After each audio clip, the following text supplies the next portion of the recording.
Let's get to some of the benefits. And we've talked on a couple of them, but one right now, right up front is, I had one CEO who said, and we're going to talk about this later if we get to it, spending 40% of her time trying to find the numbers, whether it's the key performance indicators, the financial statements, or the forecasts.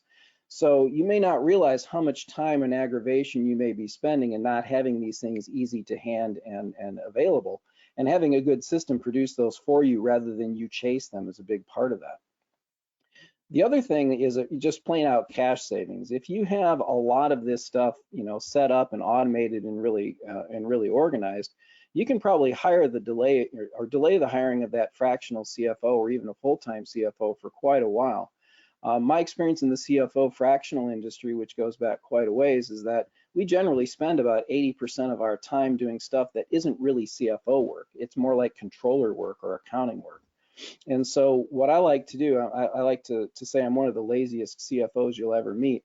I want all my numbers coming to me. I don't want to be going getting them, right? So having systems and tools in place, especially ones that are immediately and directly supporting your B2B SaaS business, then when your CFO does come in, he or she has got a tool set that's ready to go. They're not wasting their time having to go back and clean stuff up. And they're ready to contribute immediately to the strategy of the company, which is really where you want your CFO located. You don't really want them located in the accounting pit. You want them located in the finance area, helping you with strategy. And then, beside all of this is protecting that revenue and the assets. You don't want to be surprised by something by what I call is the extinction level event, going back to that asteroid. You don't want something coming out of the blue to knock you out of the business. One sexual harassment lawsuit can put a company out of business, not just because of the costs of it, but the amount of time that management has to spend to deal with it. Or you missed an insurance coverage and suddenly you've got a lawsuit on a product or an event or something like that happened that you had no comprehension was coming your way. Those are kind of two extreme examples, but it goes through the entire back office. There are ways to protect your revenue and assets, the right ways and the wrong ways, and you definitely want to pay attention to those early. And having a good system addresses that. And then the last one, I think I'd like, Clayton, for you to weigh on in this in particular. This was a great example. He talked about Duo Security. When we brought SaaSOptics into Duo Security, we were around 10 million in ARR.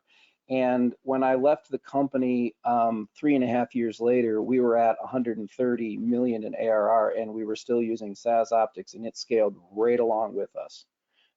Maybe Clayton, you can kind of speak to some of the other success stories, whether private or not, about how the system, having a system like that right alongside the entire time without having to pull it back out is so useful. Yeah, I'd say one of the things, and we'll talk about Anthony's got some good slides coming up here that kind of are the opposite of the ability to scale that he just mentioned that Duo enjoyed with SaaSOptics. We'll see how that sometimes just goes wrong with some of his content coming up, and it's hard to. Clearly, I'm being super articulate about this. I apologize, everyone. It's hard to overstate what this gives you. It's hard to overstate that going the opposite direction from this causes or impedes your ability to scale to any degree, but especially up to 100 million of ARR. And you don't, and nobody wants to be in the department that's artificially capping the growth of the business, right? And if your